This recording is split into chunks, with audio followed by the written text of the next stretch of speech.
as you. Good morning.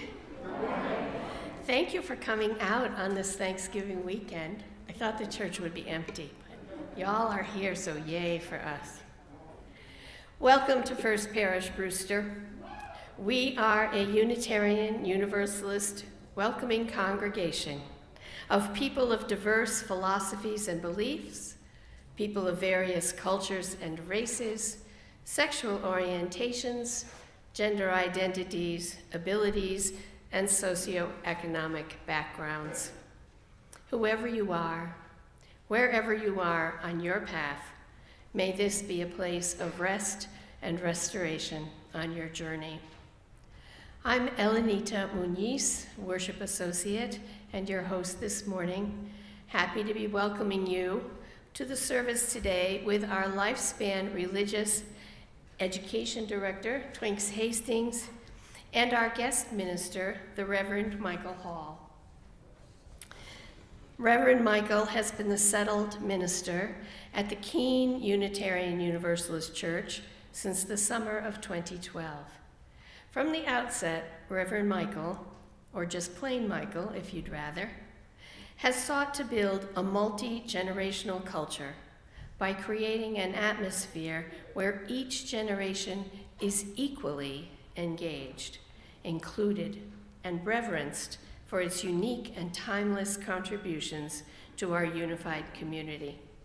Welcome, Reverend Michael. Our services are recorded and available on our YouTube channel midweek. We ask that all over the age of 4 mask while in our buildings, and that everyone please wear your name tag or fill out a sticker name tag in an effort to be more welcoming. We welcome the noises, movements, and mirth that little ones bring to our services. However, please silence your cell phones. For those of you who may be first-time visitors this morning, a special welcome. Are there any visitors who would like to introduce themselves?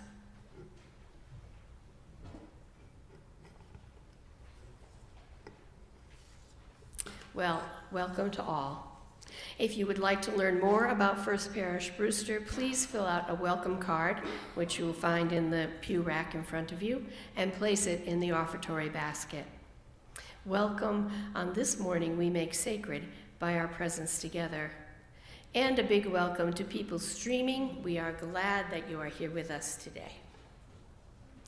In community news announcements, we have a wonderful opportunity to support our neighbors, the Wampanoag tribe. Bring groceries to the church or buy grocery store food cards designated for the Wampanoag Food Pantry between now and next Sunday, December 4th. The Social Justice Committee will deliver your gifts the first week in December. Please leave groceries in the parish room, not downstairs in the kitchen. And you can also send a check to the church office with Wampanoag Food Drive in the memo line, and food certificates will be added to the other gifts. Next Sunday, you're invited to join Reverend Jessica Clay and Worship Associate Chuck Medansky as they lead a service on the magic in the ordinary. All are welcome at 10 a.m. Bring your wands if you'd like to. Also next Sunday after the service, all are invited to a Q&A session with members of the board, staff, and various committees. Come and get any questions you have answered on Sunday, December 4th at 11:30 a.m. in the sanctuary. Following the service today, everyone is invited to the parish room for mask-optional coffee and conversation, or you're welcome to socialize here in the sanctuary with masks on if you prefer. Welcome to our service today. It is so good to be together.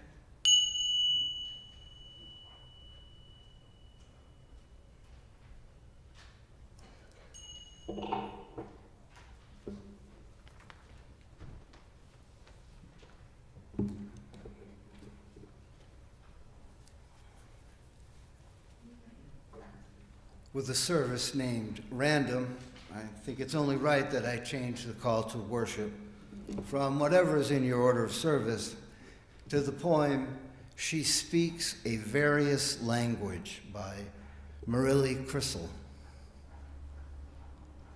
The floor is cold, the ground is frozen. This is the bottom all the world's seeds have wound down. And just when the stem of my spine seems to have dried up and become a stalk on which my head merely nods, just when I think that nothing is left alive, the bare branches of the trees rise up, beckoning. And it isn't simply that I want to go out to them, they also want me to come. Come, they say in their motion, in their scraping of branch against branch, like a woman rubbing her hands together. See, come with us where we are going. Walk with us, they say, up into the wind.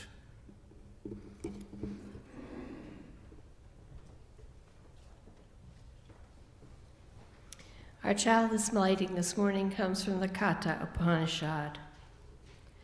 The wise ones who see that the consciousness within themselves is the same consciousness within all conscious beings attain peace.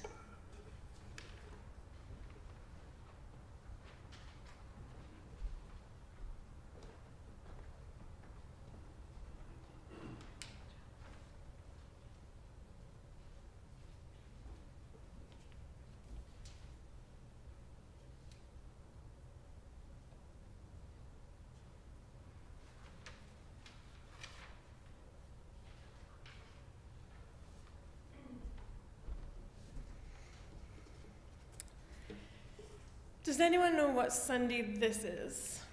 What's special about this Sunday? The first Sunday of Advent. And fun fact, Advent is not a fixed 24-day holiday, as we're made to believe with our Advent calendars, and it starts on the fourth Sunday before Christmas Day, which for this year is today. And whilst we know it now, secularly, to be the time to start the Christmas festivities, put up the tree, turn on the Hallmark movies, open a door in your calendar for a chocolate treat in the morning, Advent has gone through periods of being a time for fasting, for grieving, and a time for celebration. Advent is most commonly summed up as a time for waiting, assumed to be waiting for Christmas Day to come to celebrate the birth of baby Jesus. But most interestingly, for most Christian traditions, it's actually a time for waiting for the second coming of Christ. So where do we, as Unitarian Universalists, find meaning in this sacred time, especially in these years of global randomness? What is it that we are waiting for? Whilst you ponder that little dilemma, I'm going to invite Danny Goss and Diane Panseri up to light the first candle on the Advent wreath.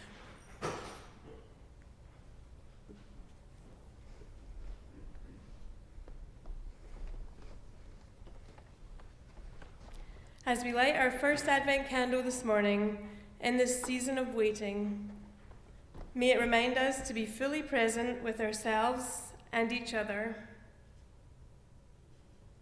The first week's candle is lit for hope. Hope that change is possible. Hope that the light will come. Hope for a beautiful community. Hope for a brighter future for our children and the children to come.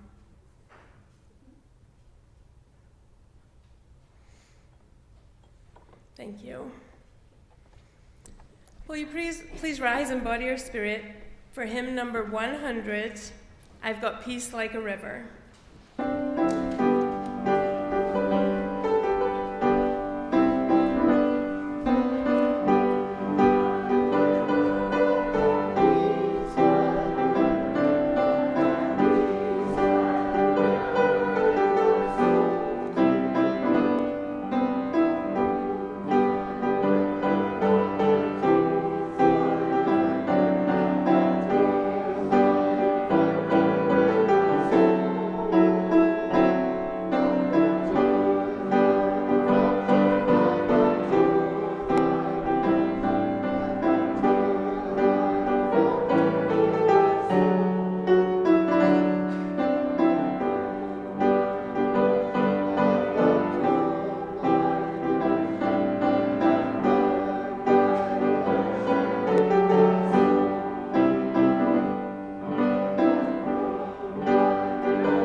And if you would, please join me in the affirmation. Children and CYM people, let's do the first lines, and then the congregation can respond. We believe in love, is the doctrine of this church. We believe in truth. Quest for truth in itself. We believe in helping others. Service is our prayer. We believe in the sacredness of life. And the end that all souls shall grow into harmony with the divine. Thank you.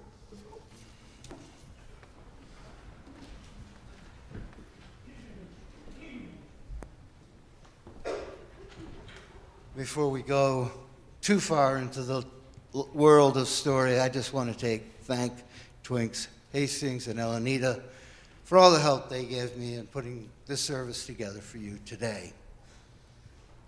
You know, like many in this room, some of my very first children's stories were actually fables, Aesop's fables. And there's one, since I've grown up, that has particularly bothered me. And that's the one about the tortoise in the hare, which we'll tell today, maybe a little bit differently than you remember it.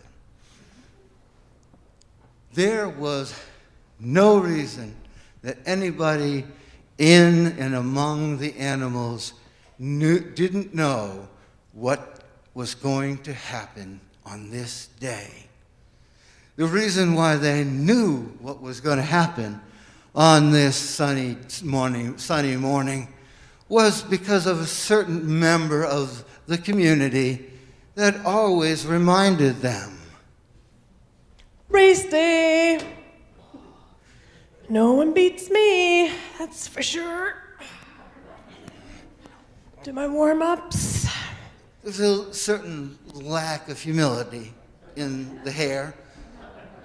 But then again, the hare always ran the race and came in first, and usually by half a forest's length. 20 years champion, just saying. 20 years champion.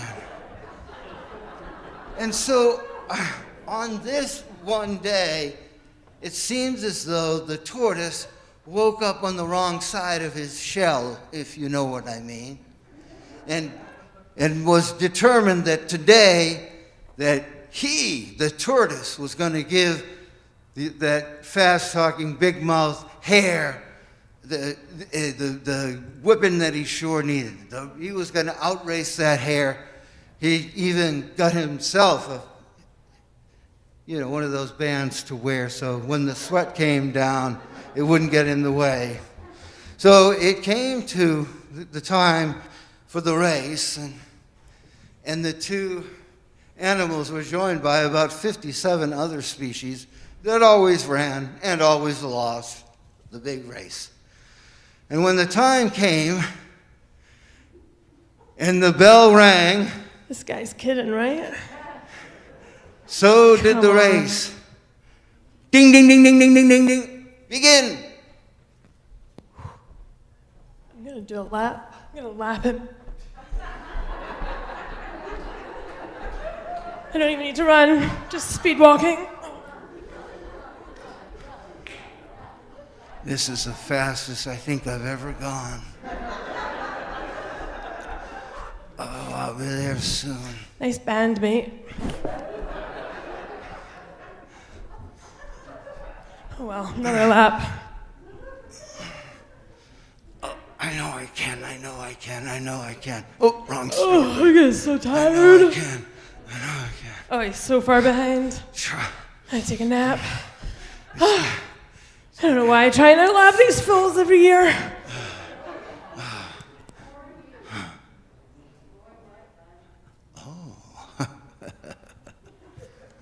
I knew it. If I push the pace a little bit, I'm dreaming of a white Christmas, fall donkeys, asleep. lifeguards. I'm going to get to pass them, and then I'm going to get to the finish line, and then I'm going to win, and then I'm going to get the laurel around my head, and then I'm going to go back to my home in my shell. But wait a minute. Why am I even doing this? I don't care about the race. I don't care about winning. You may have noticed that I'm not built for speed like some of the other competitors. All I like to do is to trudge along, eat, and go to sleep, and not bother anybody or be bothered by them. But I really should cross this line and win just once. I can't do it. I know, I can't do it. It doesn't mean anything to me. But there is someone I know it means a lot to. In fact, I tell you, there's someone to whom it means the world. And that's the hare. I know who I am. The hare only knows one thing about himself, that he's the fastest animal. So the tortoise walked over to where the hare had fallen asleep and gently slid under the hare's body. We're not going to do an exact read. And slid on and kind of turned a little and had carried the hare, who was still asleep, on top of his shell. And he went. And as he got closer, boy, this is more than I've ever run in my life. And when he got just up to the finish line, he said, "Wake up, hare. Wake up, hare. You gotta, oh. Yes. You won." And without crossing the finish line at all, the tortoise just went back to his business, his day, his year. Yes, you are the fastest, Mr. Hare. And that's the story. And that's something I think as Unitarian Universalists we can all know and remember. Some people come here knowing exactly who they are, exactly what they want. Even if they haven't found it somewhere else, they found it inside themselves. And others are actually searching for truth and meaning, especially the meaning of, who am I?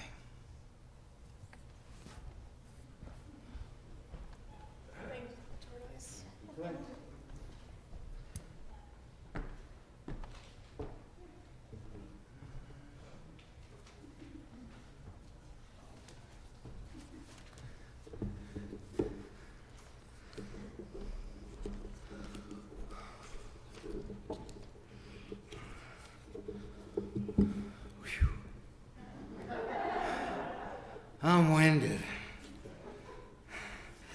Next year, they're going to have to make that race a little shorter if I'm going to enter.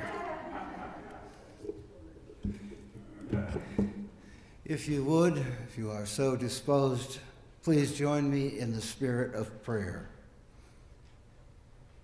May we remember that being grateful for life or miserable with it is often but a hair's breadth depth. That joy and pain pass, usually, more rapidly than either can take us hostage. So may we stumble on long enough to learn the lessons that are meaningful to us, that reveal truth and bring us new life, that might possibly even save someone else.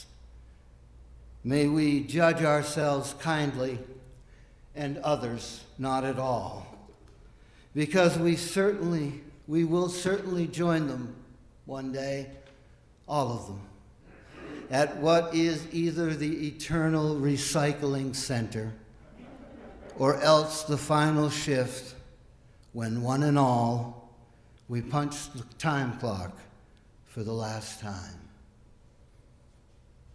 Amen. Our meditation prompt is by Andrew Boyd. It's from his book of reflections, Hopelessness Can Change the World. and is the essay from which I've chosen it. The book itself, Daily Afflictions. When you look around when you look around you, it is easy to feel hopeless. Things always seem to be getting worse, not better. Even those of us still working for a better tomorrow can have a bad day, week, or lifetime, when all seems lost. But such a lapse of faith should not be feared. On the contrary, you should welcome it as a revelation. Our situation is hopeless. Our cause is impossible. You are faced then with a stark choice. Do you dedicate yourself to an impossible course, or do you look after your own, make do as best you can? The choice is clear. You must dedicate yourself to an impossible cause. Why? Well, because we're all incurable. Because solidarity is a form of tenderness. Because a simple act of caring for the world itself is a victory. Take a stand. Not because it will lead to anything, but because it is the right thing to do. We never know what can and cannot be done, only what must be done. In the silence to follow, think about the things that must be done, in your opinion.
This reading comes from The Way of Life by Lao Tzu, translated by Witter Brenner.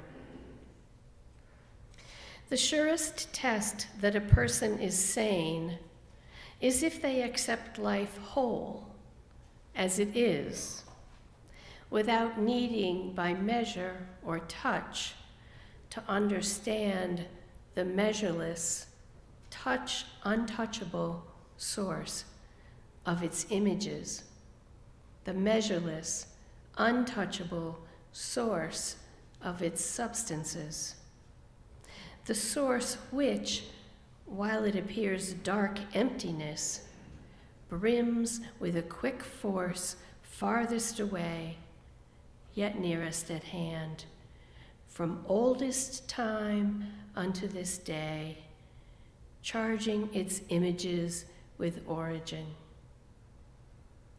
What more need I know of origin than this?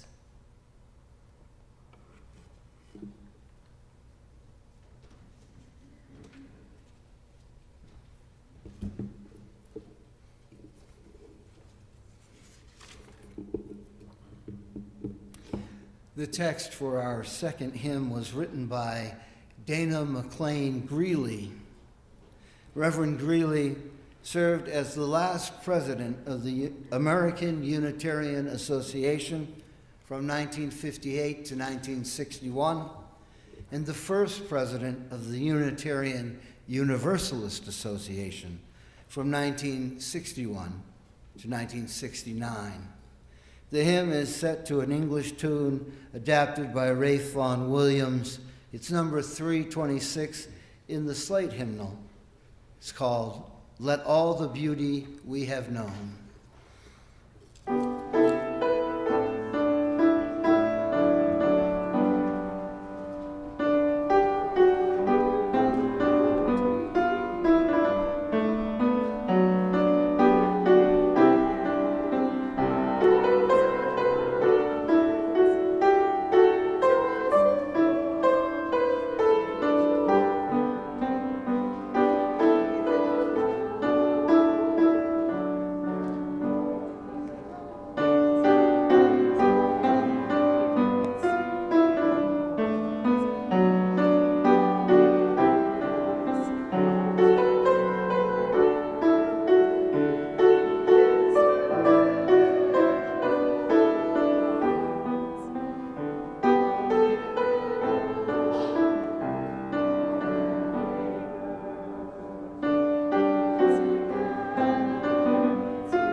This morning's offering is a split plate with Bay Cove Human Services.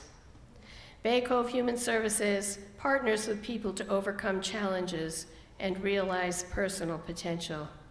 Their emergency services provide 24/7 mental health crisis intervention to individuals of all ages in the community, in hospital emergency departments, and in schools.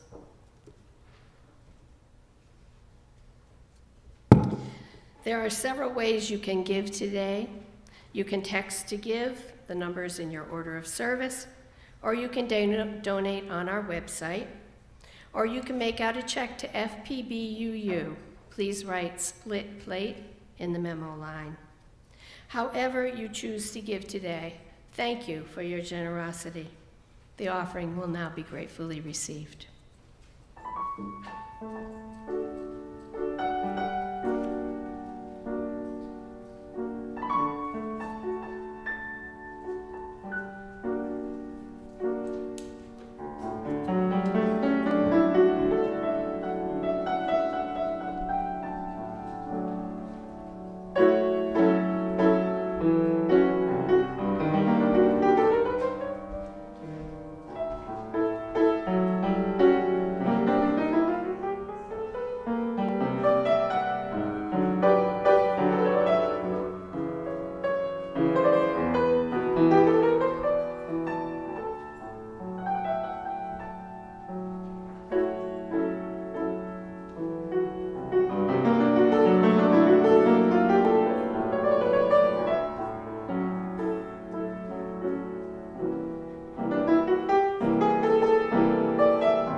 May this offering so generously given be wisely used for the good of the people.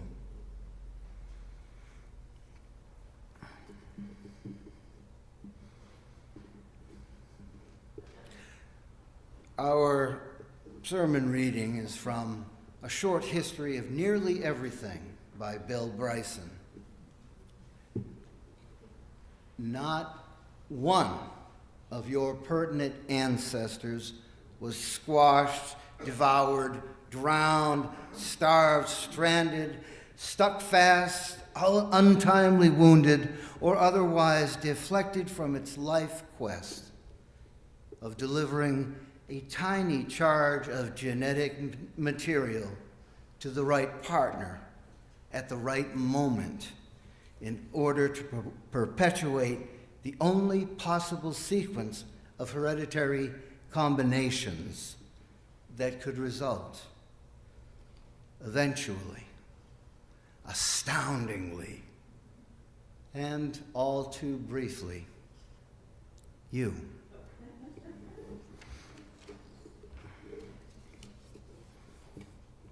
Our sermon this morning is called Random.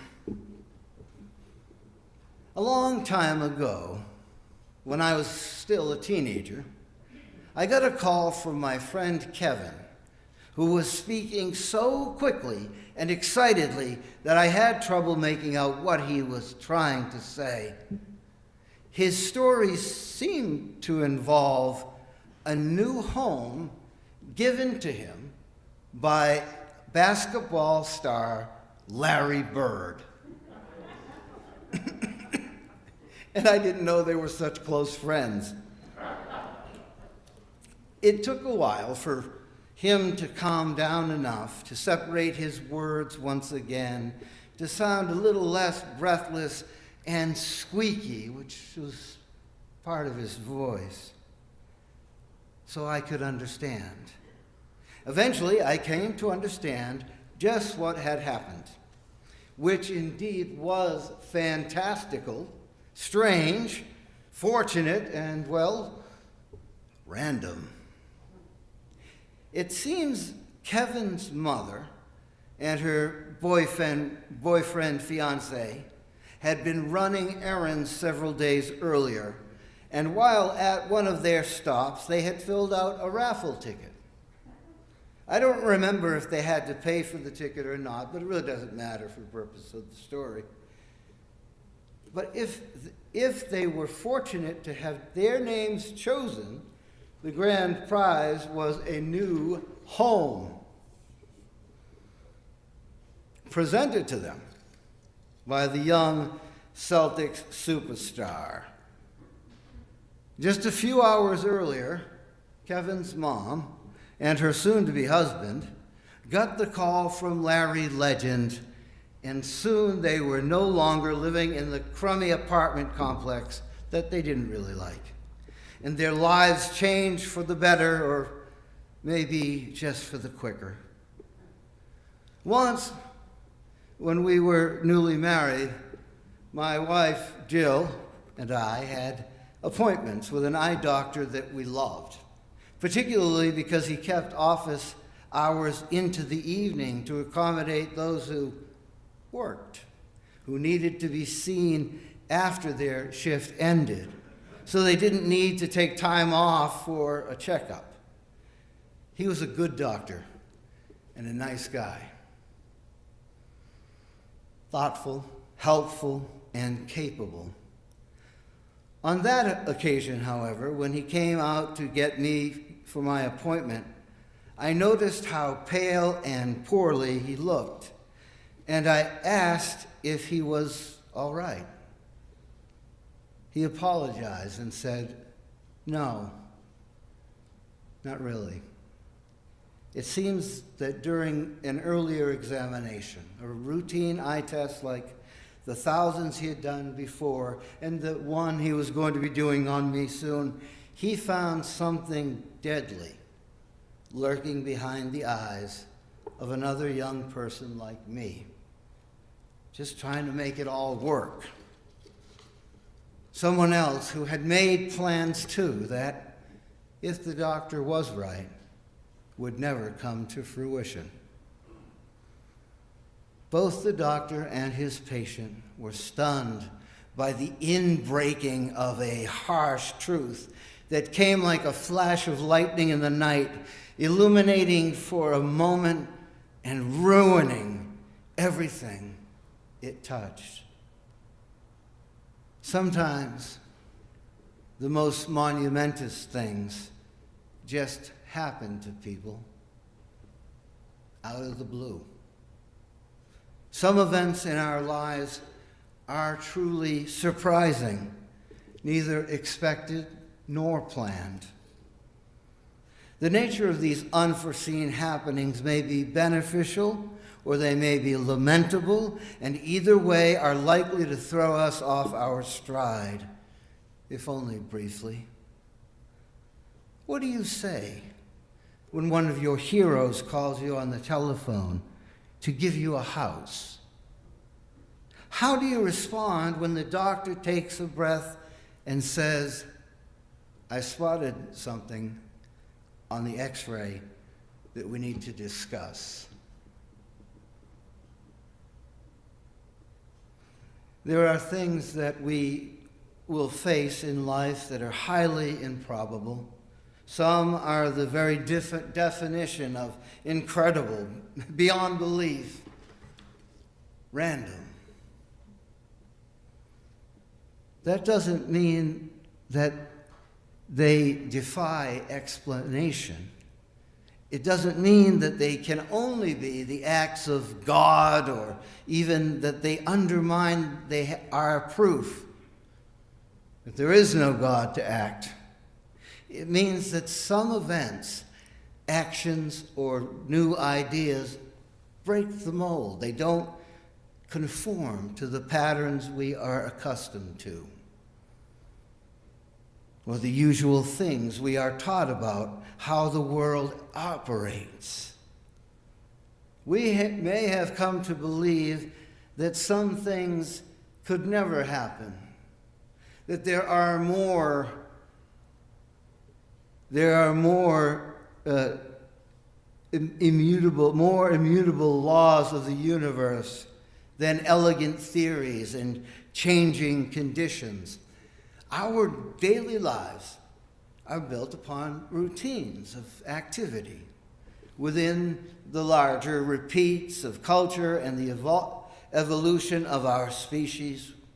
We recognize that we emerged into a conscious life and were cast into a setting that includes seasonal patterns and tidal flows and the many biological imperatives of embodiment in a physical world. We are full of stories and have learned from our experiences.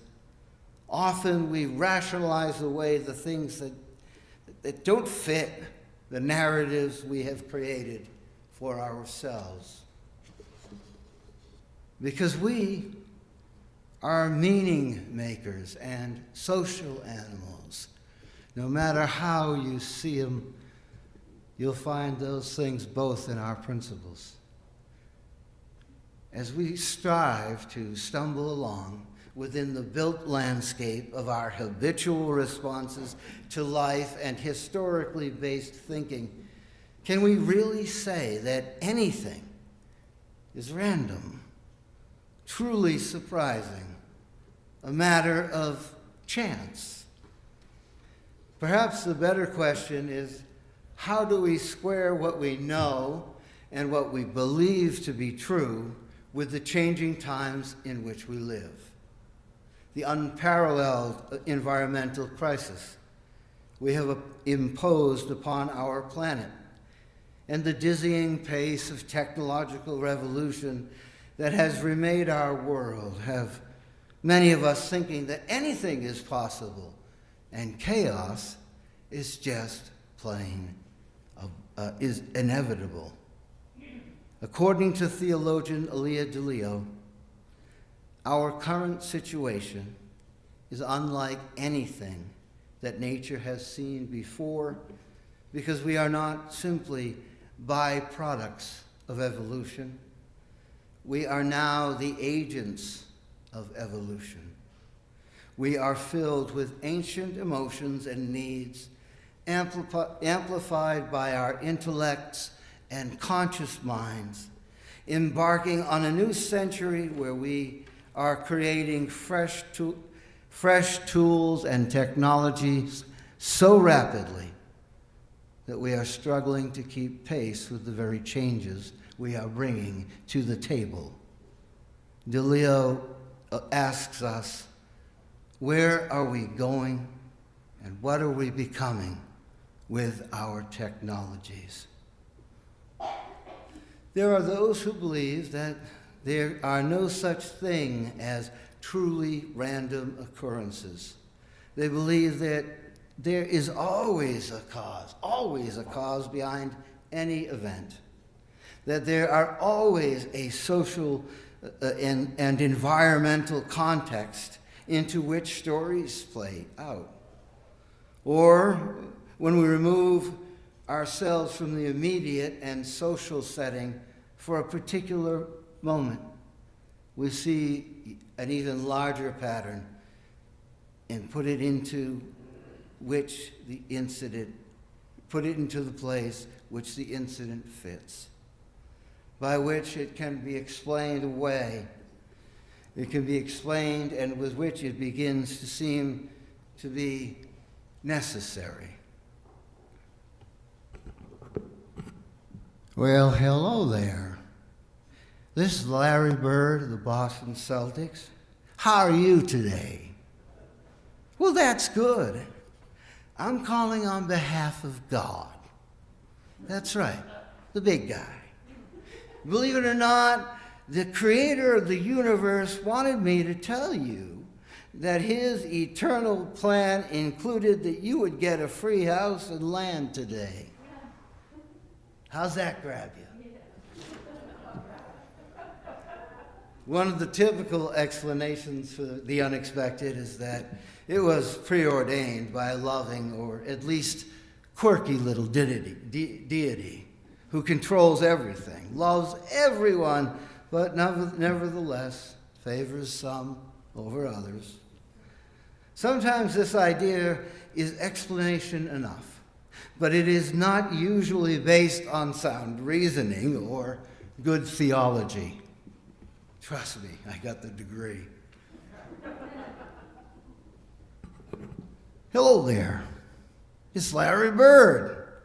You may recall that you filled out a raffle ticket for a free house at the hardware store, meaning you had a shot at it.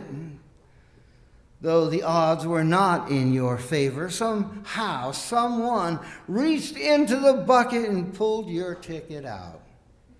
Perhaps your little trick of folding up the ticket before you put it in the bucket made the difference, but I doubt it. You are not lucky. You are not blessed. No unseen hand tipped the scales in your favor. You can believe what you want, but I'm telling you, somebody had to win, and it was you. Doesn't sound much better, does it? Especially if you don't really care how it happened, when you are more focused on your feelings of gratitude that it did happen all the same, and you can come on out of those crappy old apartment complexes. I like to think that there are no random events that are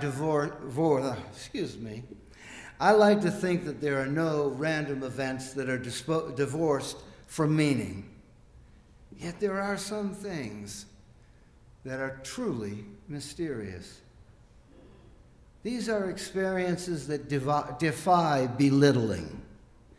They cannot be either explained away by reason or lifted up and away from reality by religion, as either are most often used or currently constructed.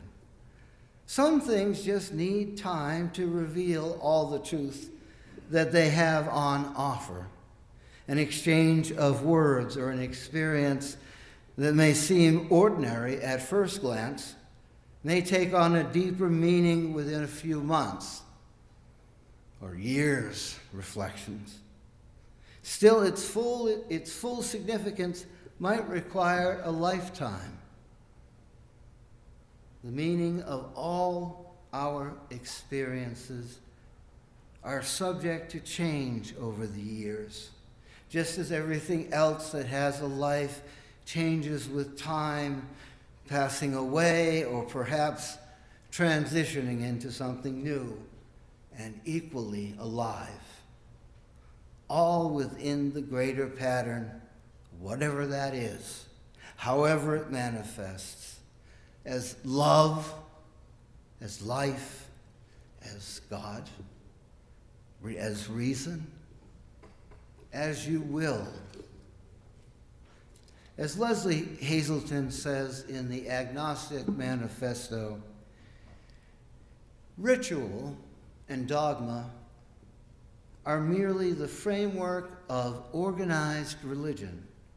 They do not touch on religious experience itself, which is the experience of the mystery, of the indescribably enigmatic. And that can also be the experience of science. May we embrace the mystery of life and the truth we find in it as a gift, a guide, and inspiration. So let it be, as it should be. It's not unusual for my congregation in Keene, the one I serve, to hear the term fanny wagger. Our closing hymn is one of them, and you're welcome to wag your fanny just as much as you want.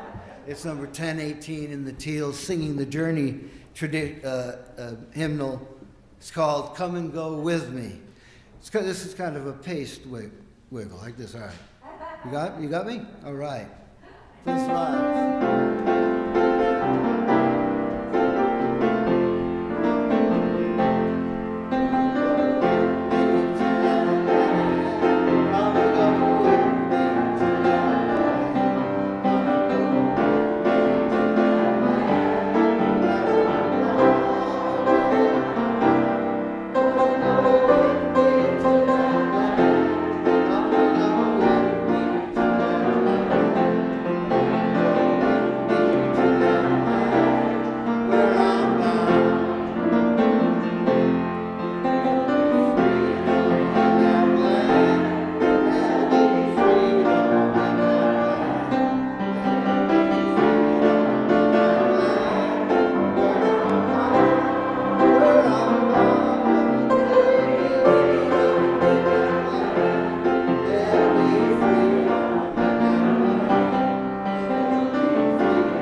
Good words for our leave taking, known by you former Latinists like me as the benediction, is from Agnostic, the Spiritual Manifesto by Leslie Hazelton. Unruly and contradictory, mystery defies the need to adhere to a single narrative and thus make sense. It refuses to march to the monotonous drumbeat of axioms and assertions taken to be absolute truths. This is why all attempts to control the mysterious and pin it down to a hypothetically correct line, whether in the name of religion or of science, can only fail in the long run, with little to offer but drab against color, factual connection against awe and wonder, passive acceptance against the active enjoyment. Let's not forget enjoyment of life itself. So go now, good people, to whatever is next.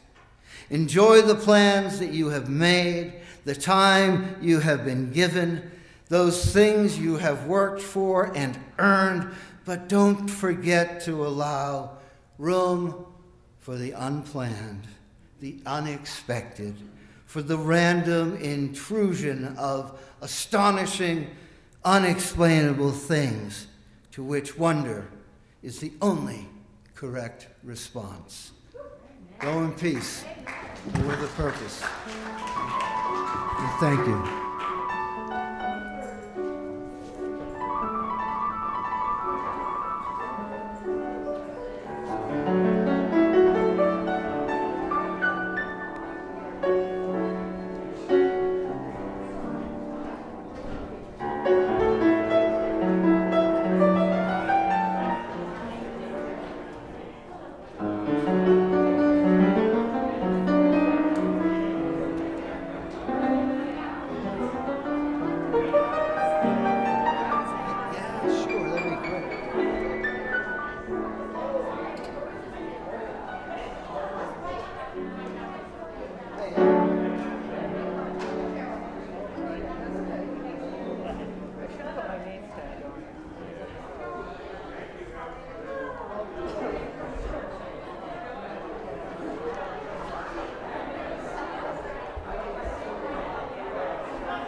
cousins who also live near my son.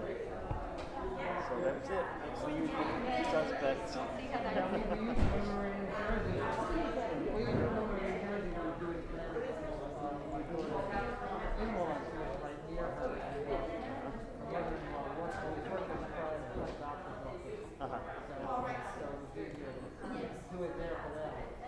Well, here's something you don't know.